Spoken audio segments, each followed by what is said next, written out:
1 Chronique, chapitre 29. Le roi David dit à toute l'assemblée, Mon fils Salomon, le seul que Dieu ait choisi, est jeune et faible, et la tâche est considérable, car ce palais n'est pas pour un homme, mais pour l'Éternel Dieu. J'ai mis toutes mes forces à préparer pour la maison de mon Dieu de l'or pour ce qui doit être en or, de l'argent pour ce qui doit être en argent, du bronze pour ce qui doit être en bronze, du fer pour ce qui doit être en fer et du bois pour ce qui doit être en bois, ainsi que des pierres d'onyx et des pierres à enchâsser, des pierres brillantes et de diverses couleurs, toutes sortes de pierres précieuses et du marbre blanc en quantité. De plus, dans mon attachement pour la maison de mon Dieu, je donne à la maison de mon Dieu l'or et l'argent que je possède en propre, en plus de tout ce que j'ai préparé pour la maison du sanctuaire. 90 tonnes d'or d'Ophir, et 210 tonnes d'argent épuré, pour couvrir les parois des bâtiments, l'or pour ce qui doit être en or et l'argent pour ce qui doit être en argent, et pour tous les travaux accomplis par l'intermédiaire des ouvriers. Qui veut encore présenter aujourd'hui, de façon volontaire, des offrandes à l'Éternel? Les chefs de famille, les chefs des tribus d'Israël, de milliers et de centaines, ainsi que les intendants du roi firent des offrandes volontaires. Ils donnèrent pour le service de la maison de Dieu 150 tonnes d'or, 10 000 pièces, 300 tonnes d'argent, 540 tonnes de bronze et 3000 tonnes de fer. Ceux qui possédaient des pierres les remirent à Jéhiel le Guershonite pour le trésor de la maison de l'Éternel. Le peuple se réjouit de ces offrandes volontaires, car c'était avec un cœur sans réserve qu'il les faisait à l'Éternel. Le roi David lui aussi en éprouva une grande joie. David bénit l'Éternel en présence de toute l'assemblée. Il dit, Béni sois-tu d'éternité en éternité, Éternel, Dieu de notre ancêtre Israël. À toi, Éternel, sont la grandeur, la puissance et la splendeur, l'éternité et la gloire, car tout ce qui est dans le ciel et sur la terre t'appartient. À toi, Éternel, sont le règne et l'autorité suprême. C'est de toi que viennent la richesse et l'honneur, c'est toi qui domines sur tout, c'est dans ta main que sont la force et la puissance, et c'est ta main qui a le pouvoir de tout agrandir et de tout fortifier. Maintenant, notre Dieu, nous te louons et nous célébrons ton nom glorieux. Qui suis-je, en effet, et qui est mon peuple, pour que nous puissions te faire ces offrandes volontaires? Oui, tout vient de toi, et nous recevons de ta main ce que nous t'offrons. Nous sommes devant toi des étrangers et des immigrés, comme tous nos ancêtres. Nos jours sur la terre disparaissent comme l'ombre, sans espoir.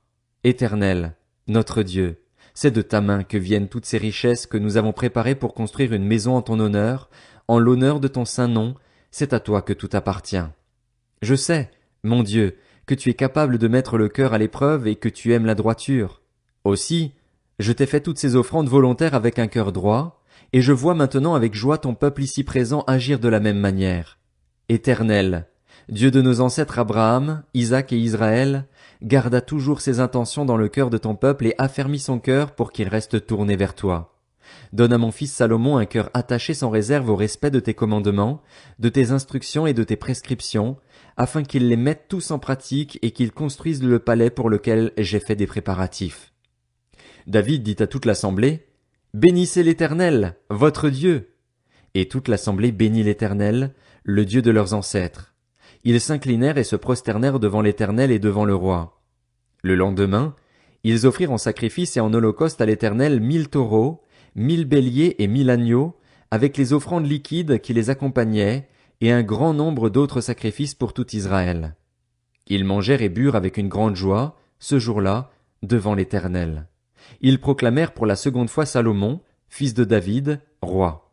Ils le consacrèrent par onction devant l'Éternel comme chef, et Tsadok comme prêtre. Salomon s'assit sur le trône de l'Éternel comme roi à la place de son père David. Il eut du succès et tout Israël lui obéit. Tous les chefs et les guerriers, et même la totalité des fils du roi David, se soumirent au roi Salomon. L'Éternel porta au plus haut point la grandeur de Salomon aux yeux de tout Israël, et il rendit son règne plus éclatant que celui de tous les rois d'Israël avant lui. Ainsi, David, fils d'Isaïe, régna sur tout Israël. Son règne sur Israël dura 40 ans. Il régna 7 ans à Hébron et 33 ans à Jérusalem. Il mourut après une heureuse vieillesse, rassasié de jours, de richesse et de gloire. Son fils Salomon devint roi à sa place. Les actes du roi David, des premiers aux derniers, sont décrits dans les annales de Samuel, le voyant, dans celles du prophète Nathan et dans celles du prophète Gad, avec tout son règne et tous ses exploits, ainsi que les événements auxquels il a été confronté, de même qu'Israël et tous les royaumes des autres pays. 2 Chroniques, chapitre 1. Salomon, fils de David, s'affermit dans sa royauté. L'Éternel, son Dieu, était avec lui et il porta sa grandeur au plus haut point. Salomon donna ses ordres à tout Israël, aux chefs de milliers et de centaines, aux juges, aux princes de tout Israël, aux chefs de famille, et il rejoignit avec toute l'assemblée le haut lieu qui se trouvait à Gabaon. Là se trouvait la tente de la rencontre de Dieu, fabriquée dans le désert par Moïse, le serviteur de l'Éternel. Quant à l'arche de Dieu, elle avait été transportée par David de Kirjat-Jéarim à l'emplacement qu'il lui avait préparé. Il avait en effet dressé une tente pour elle à Jérusalem. Là se trouvait aussi, devant le tabernacle de l'Éternel, l'autel de bronze qu'avait fabriqué Betsalil, fils d'Uri et petit-fils de Hur. Salomon et l'assemblée recherchèrent l'Éternel. Et ce fut là, sur l'autel de bronze qui se trouvait devant la tente de la rencontre, que Salomon offrit 1000 holocaustes à l'Éternel. Pendant la nuit, Dieu apparut à Salomon et lui dit, « Demande-moi ce que tu veux que je te donne. » Salomon répondit à Dieu, « Tu as traité avec une grande bonté mon père David et tu m'as établi roi à sa place. Maintenant, Éternel Dieu, tiens la promesse que tu as faite à mon père David, puisque tu m'as établi roi sur un peuple aussi nombreux que la poussière de la terre. Accorde-moi donc de la sagesse et de la connaissance afin que je sache diriger ce peuple. En effet, qui pourrait juger ton peuple, ce peuple si grand? » Dieu dit à Salomon, « Puisque c'est cela qui est dans ton cœur, puisque tu ne réclames ni les richesses, ni des biens, ni la gloire, ni la mort de tes ennemis, ni même une longue vie, mais que tu demandes pour toi de la sagesse et de la connaissance afin de juger mon peuple, sur lequel je t'ai établi roi, la sagesse et la connaissance te sont accordées. Je te donnerai, en plus de cela, des richesses, des biens et une gloire telle qu'aucun roi n'en a jamais eu avant toi et n'en aura après toi. » Salomon revint à Jérusalem après avoir quitté le haut lieu qui se trouvait à Gabaon et la tente de la rencontre, et il régna sur Israël. Salomon réunit des chars et de la cavalerie. Il avait 1400 chars et 12 000 cavaliers qu'il plaça dans les villes où il gardait ses chars et à Jérusalem, près de lui. Le roi rendit l'argent et l'or aussi communs à Jérusalem que les pierres, et les cèdres aussi communs que les sycomores qui poussent dans la plaine. C'était en Égypte que Salomon achetait ses chevaux. Une caravane de marchands du roi allait les chercher par groupe à un prix fixe. Il fallait 600 pièces d'argent pour faire venir un char d'Égypte et 150 pièces pour un cheval. Ils en ramenaient de même avec eux pour tous les rois des Hittites et pour les rois de Syrie. Salomon ordonna que l'on construise un temple pour l'Éternel et un palais pour lui-même. 2 Chroniques, chapitre 2. Salomon compta 70 000 hommes pour porter les fardeaux, 80 000 pour tailler les pierres dans la montagne et 3 600 pour les surveiller. Salomon envoya dire à Hiram, roi de Tyr, « Agis envers moi comme tu l'as fait pour mon père David, à qui tu as envoyé des cèdres afin qu'il se construise une maison d'habitation. Je veux construire une maison en l'honneur de l'Éternel, mon Dieu, et la lui consacrer pour brûler devant lui le parfum odoriférant, pour présenter continuellement les pains consacrés et pour offrir les holocaustes du matin et du soir ainsi que des sabbats, des débuts de mois et des fêtes de l'Éternel, notre Dieu. C'est une règle perpétuelle pour Israël.